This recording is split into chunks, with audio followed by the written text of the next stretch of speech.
E no Jornal da Bandeirantes, gente, neste sábado nós estamos recebendo o professor, doutor Davi Uip, médico, ícone da medicina brasileira, que completou recentemente 50 anos de formado. Ele está aqui para falar com a gente sobre essa trajetória. Muito bom dia, seja bem-vindo à Rádio Bandeirantes mais uma vez, doutor Davi. Muito bom dia, um prazer estar aqui, aliás, estar aqui de volta, né? É verdade, né? Aqui no nosso arquivo de 80 e muitos anos da Rádio Bandeirantes, nós temos várias passagens, entrevistas do Dr. Davi Uip orientando a população e também falando sobre casos da medicina que ele foi o médico, o condutor ali das condutas a serem adotadas com políticos, personalidades. Tem muita história nesse arquivo da Rádio Bandeirantes com a participação do Dr. Davi Uip, que é médico infectologista. Por que o senhor escolheu a medicina? Vamos começar por aí. Pois é, um absurdo acidente. Eu tinha 17 anos, filhos de pais pobres, e naquele momento os pais oriundos de outros países, imigrantes, meu pai, filho de libanês, minha mãe, filha de italiana, eles queriam uma coisa, que um filho fosse ou médico ou advogado ou engenheiro. Tenho 2 irmãos advogados e eu médico.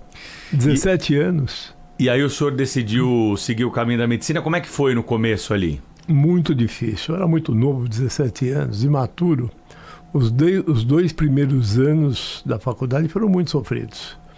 Fiquei de recuperação, segunda época. Foi o caos. A partir do 3º ano, aí eu entendi que era o que eu queria. E a partir daí foi tudo muito bem. O senhor teve bons professores? Foi interessante porque eu sou da 2ª turma da Faculdade de Medicina do ABC. Eu tive ótimos professores, oriundos ou da Escola Paulista de Medicina ou da Faculdade de Medicina da USP. Então a minha turma, inclusive, vários dessa turma tem grande destaque na medicina de São Paulo do Brasil, graças a uma estrutura de professores muito equilibrada e muito eficiente.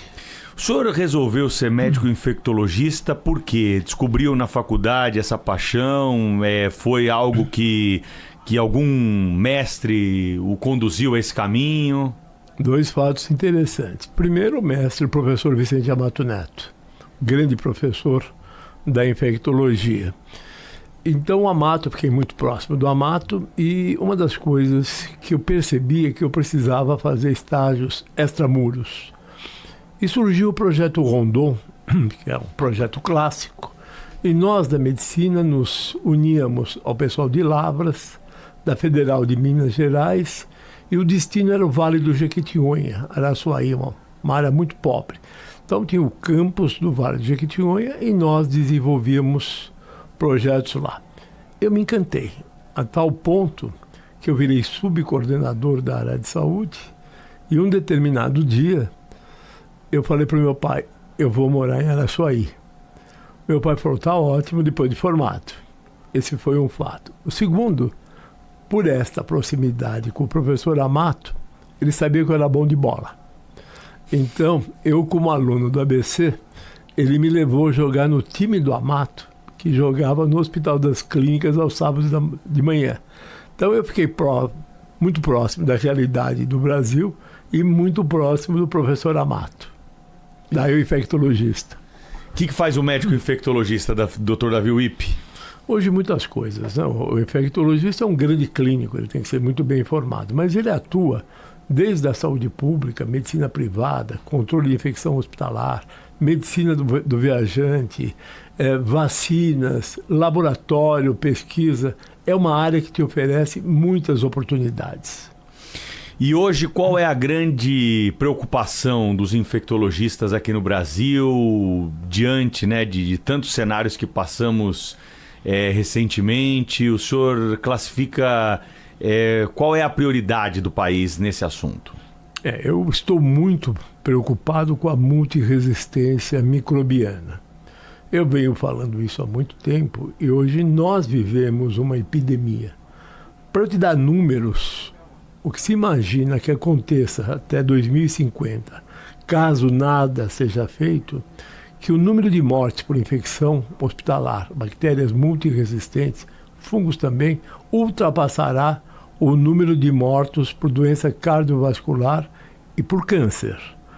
Tem um trabalho de agora, especulativo, mas real, para 2050, que morrerá um ser humano a cada 3 segundos por bactérias multiresistentes. Então, é uma epidemia, ela precisa ser entendida como algo muito importante e nós temos que ter políticas institucionais públicas e privadas muito claras. O uso indiscriminado de antibióticos favoreceu essa situação? E aí é um envolvimento de toda a sociedade. Começa no agronegócio, que se usa muito antibiótico, tem que usar, mas protocolado. Passa pela receita inadequada, inclusive de médicos. Também uma publicação recente mostra que 50% dos antibióticos prescritos em hospitais estão incorretos, ou dose, ou duração, ou intervalo, ou indicação. Passa pelos clandestinos que compram antibióticos e se automedicam. Então é um pool de fatos errados que culmina com algo que é muito preocupante. E o que fazer nesse caso? Como é que a gente vence essas superbactérias, principalmente no ambiente hospitalar, né? Eu recentemente fui para a Redditor e um dos meus objetivos é exatamente isso, criar uma política de controle de multiresistência nos 80 hospitais da Redditor. Então hoje nós temos um banco de dados que já nos qualifica a entender quais são essas bactérias. Estamos via inteligência artificial rastreando para criar uma política do uso de antibiótico, tanto empírico quanto profilático, muito bem engendrado, muito bem orientado para todos os hospitais. Então uma vigilância constante, um diagnóstico inclusive molecular muito atual, a inteligência artificial nos ajudando a rastrear, e nós vamos estar protocolados para o uso de antibióticos. 2 vantagens. Um é o controle dos antimicrobianos e a outra, redução de custos.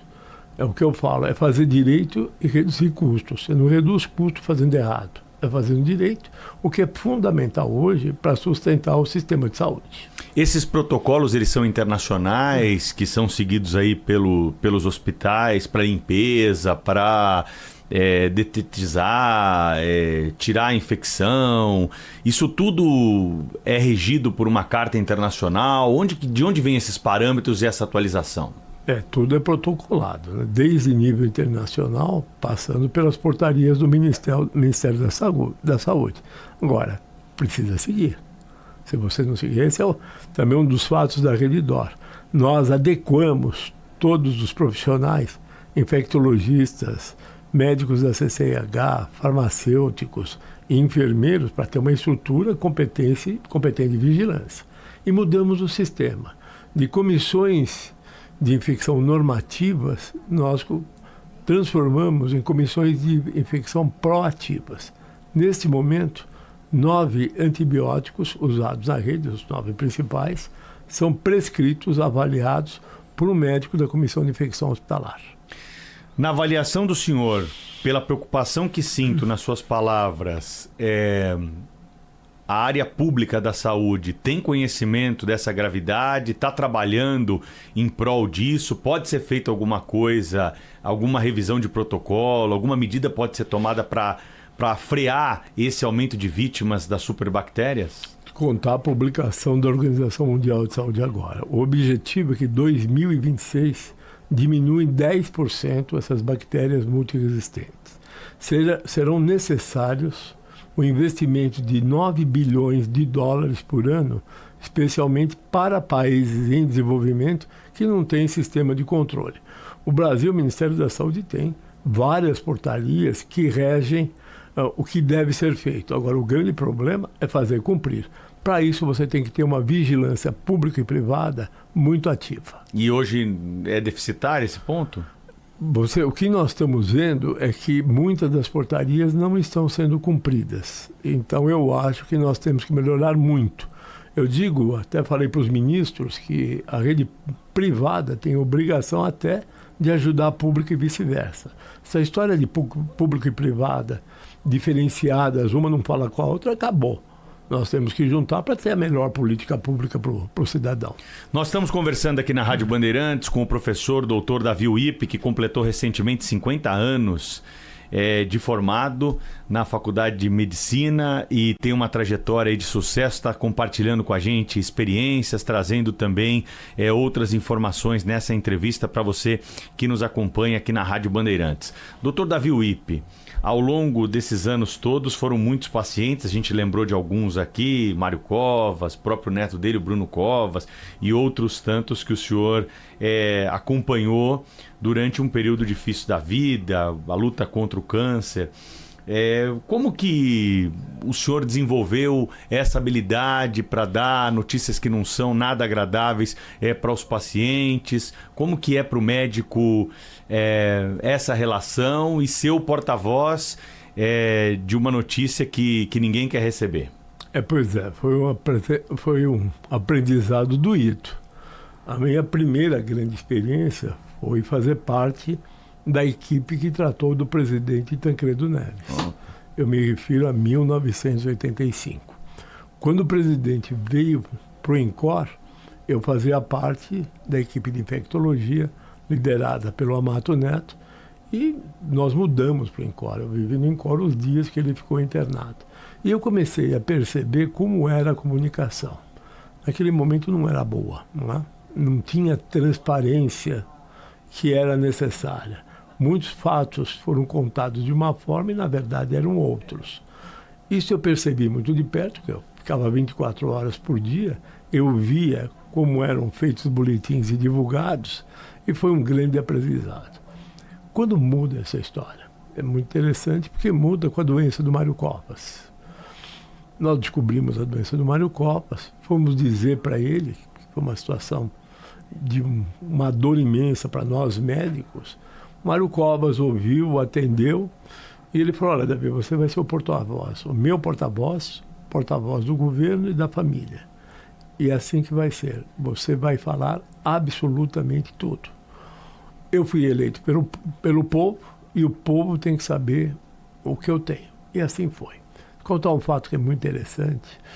Num dia, na primeira fase da doença, ele me chamou e falou: Davi, eu quero falar com a imprensa. Eu falei: tá bom, governador, de que jeito? Conversa lá, conversa vem. Falei: vamos fazer o seguinte, senhor, escolhemos alguém da rádio, alguém da televisão, do jornal, revista, o senhor fala. Ele gostou da ideia e foi a primeira entrevista. Ele foi piorando, e foi piorando. Na segunda entrevista, ele já estava com nefrostomia, 2 catéteres, com colostomia. Ele me chamou e falou: quero fazer a entrevista de novo. Falei: ele falou assim: não está entendendo, eu quero falar com toda a imprensa. Eu falei: então está brincando. Ele falou: não estou brincando, ou convoca você ou convoco eu. É algo para ser visto. Então ele desceu lá para o INCOR, para o salão de entrada, e na hora que ele desceu, eu vi uma filha de uma paciente dando um papelzinho para ele. Ele encontrou no caminho com o Dom Evaristo Arnes, se cumprimentaram e desceu. Na hora da entrevista, ele de roupão, ele tira o papelzinho e começa a dizer: quem sou eu para me lamentar se Deus me deu a vida? E contou a fábula da borboleta, que era o recado daquela filha de paciente, que dizia que uma borboleta não conseguia sair do casulo, cortaram as asas, ela saiu e não voou. Então, naquele momento, o INCOR veio abaixo. Os jornalistas, médicos despencaram. Então, esse era o Mário Covas, que tratou a doença com transparência. Quis o destino que o senhor também atendesse o neto dele anos depois, o ex-prefeito Bruno Covas, que também faleceu de câncer, né? Essa outra dor. Eu conheci o Bruno Covas de menino, porque eu convivi no Palácio por muitos anos. E o Bruno um dia vai no meu consultório com uma erisipela, uma infecção de pele. Eu fui examiná-la, achei estranho, internou. E daí nós vimos que ele teve um problema tromboembólico e um câncer no trajeto esôfago-estômago. E ele se portou com imensa dignidade, continuou trabalhando. E para mim, além de uma perda pessoal, eu acho que foi uma perda política para São Paulo e para o Brasil. Verdade. O senhor se envolveu na política não como médico ao longo dessa trajetória, e eu queria saber qual que é a tua experiência como gestor público, o que o senhor tirou disso tudo? Eu primeiro fui assessor especial do Mário Covas, começa aí. Depois eu fui secretário de Estado em 3 gestões. Duas vezes eu fui secretário com o Geraldo, de Saúde, e depois com o Rodrigo Garcia, de Ciência, Desenvolvimento e Tecnologia em Saúde. Então, quase 6 anos. Eu adorei. Me coube 3 estentes como resultado de 3 mandatos, mas eu entendi que quando secretário você consegue realmente mudar a política pública do Estado. Eu fui muito apoiado pelos dois governadores e fizemos muitas coisas como secretários e eles como governador. Minha experiência foi ótima. As pessoas falam, bom, é difícil ser secretário? É claro que é difícil. Você se arrisca? Tudo bem, são escolhas. Né? Minha escolha foi claríssima, entendendo que era um passo a mais e um passo decisivo, onde eu mudava um pouco a minha história. De médico, de acadêmico, sou reitor de universidade, eu passei a ser um gestor público depois de 3 mandatos e de ter dirigido vários hospitais de São Paulo. O que falta para a saúde pública hoje na avaliação do senhor com essa experiência de médico, de gestor público? Falta dinheiro? Eu acho que falta dinheiro e falta qualidade de gestão. O Brasil vai ter que reconversar a gestão. Né?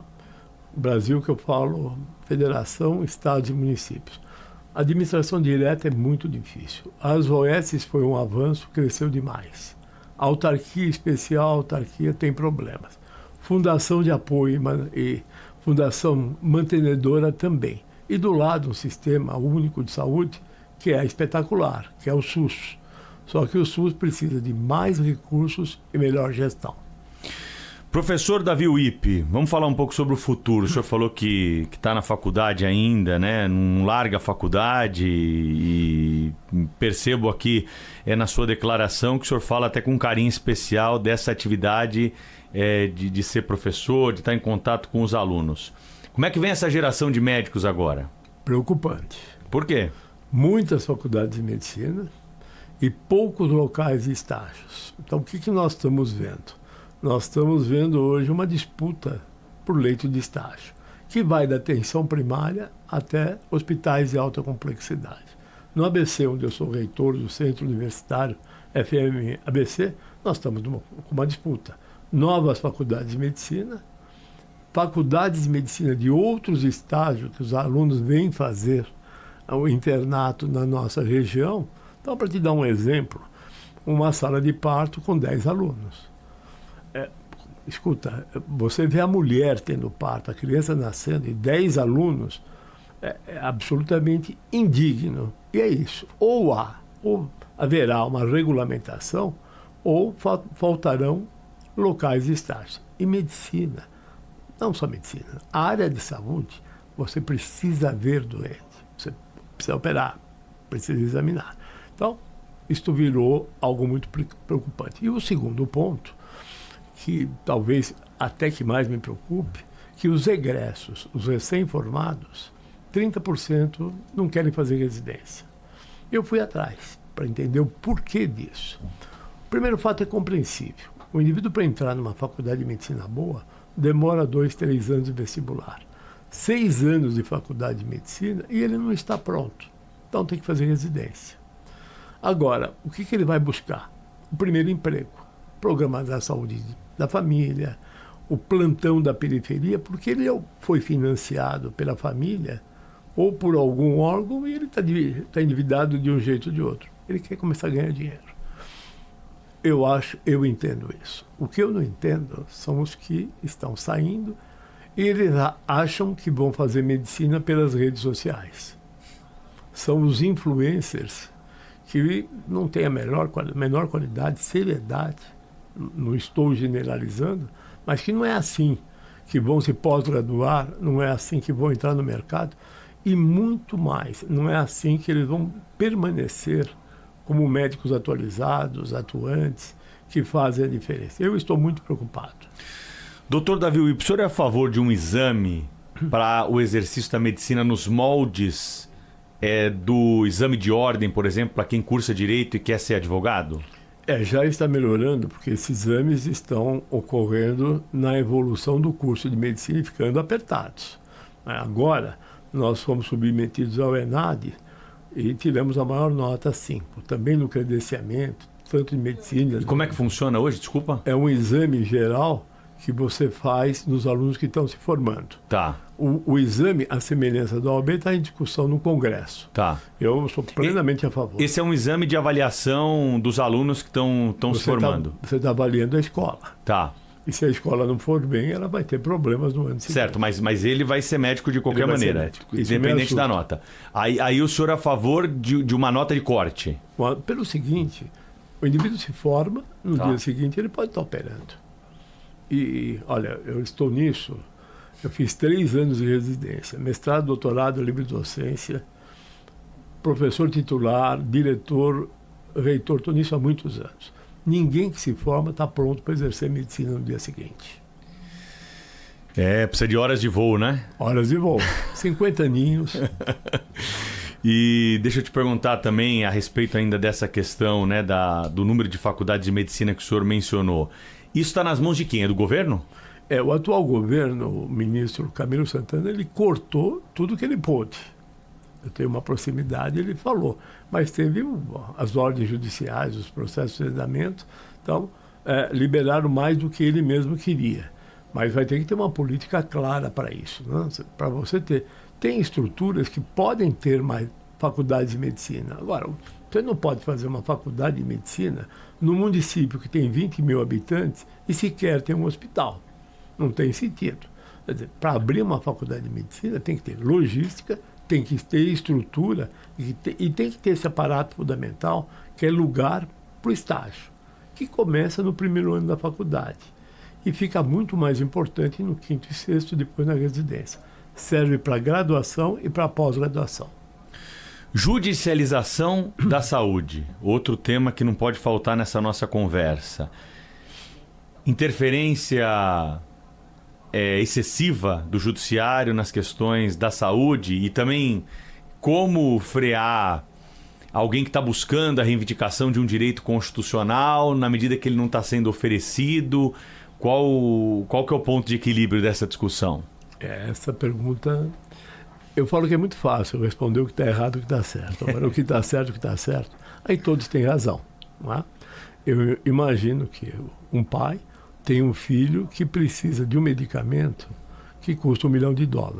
Eu não estou exagerando. Esse pai tem o direito. Aí eu vou para o outro lado da cadeira. Eu, como secretário de Estado do Gestor Público, esse $1 milhão não está no meu orçamento. Então eu vou ter que tirar de alguma política pública. Tá? Algum outro pai vai chorar do outro lado. Ou outros vários, né? Claro. Eu, quando fui secretário, nós resolvemos boa parte dos problemas. Para você ter ideia de número, a secretaria gastava R$1 bilhão por mês. Nós reduzimos para 400 milhões, discutindo e fazendo o que é certo. Sabe o que acontece? Tem gente que judicializa o que já está aprovado pelo SUS. Não precisa. Agora, não tem cabimento judicializar shampoo, sabonete.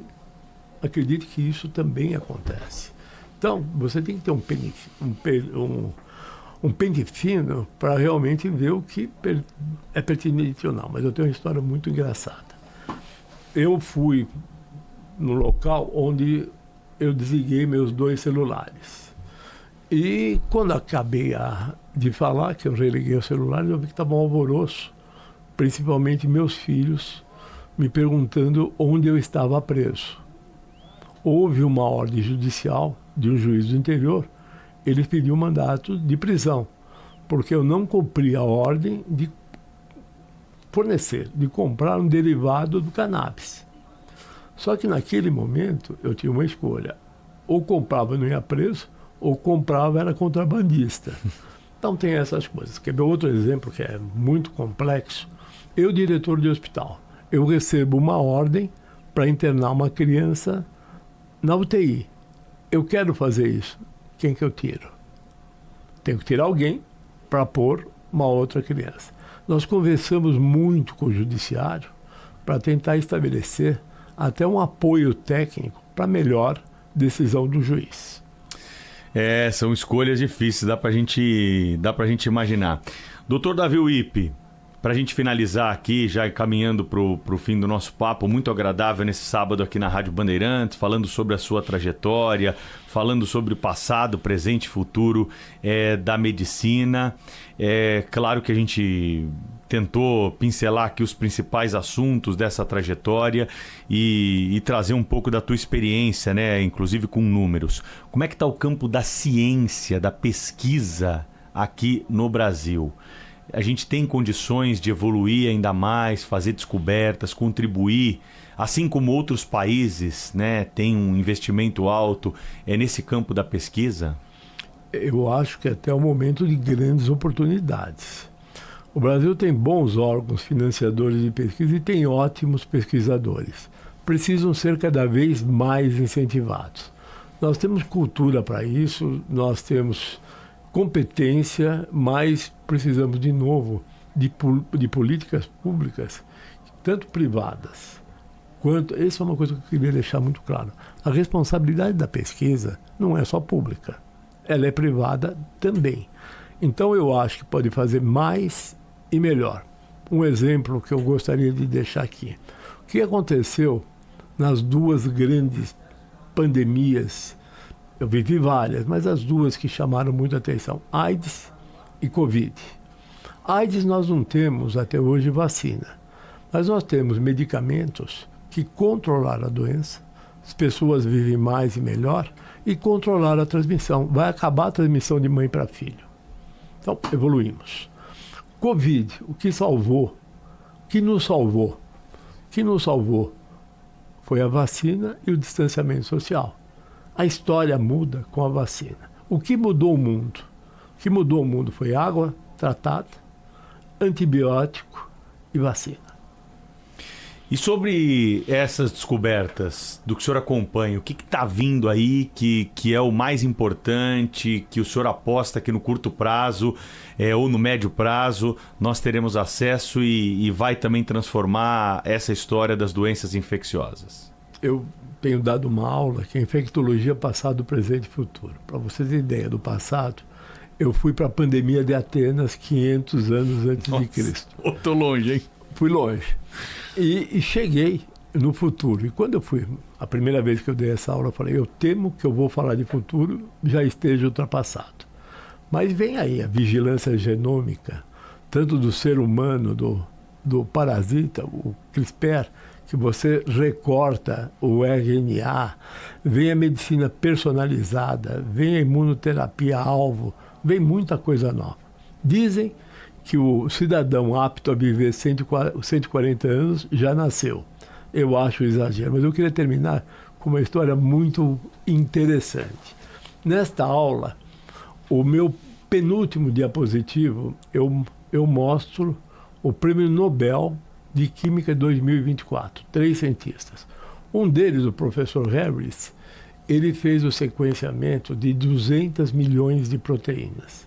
E ele encerra dizendo assim: através da inteligência artificial, nós vamos ser tão rápidos, produziremos medicamentos que as doenças acabarão em 10 anos.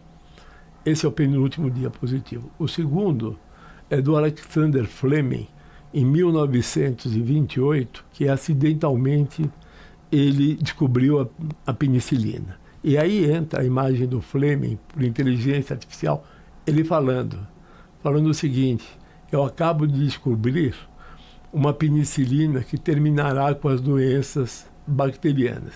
E eu acabo a aula dizendo, só falta combinar com os bichos. Boa, muito bom. Professor Davi Wippe, muito obrigado pela presença aqui na Rádio Bandeirantes mais uma vez. Foi muito bom ouvi-lo, como sempre. Parabéns aí pelos 50 anos de formado, pela sua trajetória que é brilhante. E obrigado por contribuir sempre conosco aí nessa prestação de serviço que é uma das marcas da Rádio Bandeirantes. Eu queria agradecer pessoalmente a você e ao Complexo Bandeirantes de Comunicação, que é um parceiro de vida inteira. Muito obrigado. Obrigado. E assim encerramos o Jornal Gente de hoje, hein? Recebendo o professor Davi Uip aqui para essa conversa para os nossos ouvintes. Vem aí o do bom e do melhor na sequência da nossa programação. Bom sábado a todos. Você está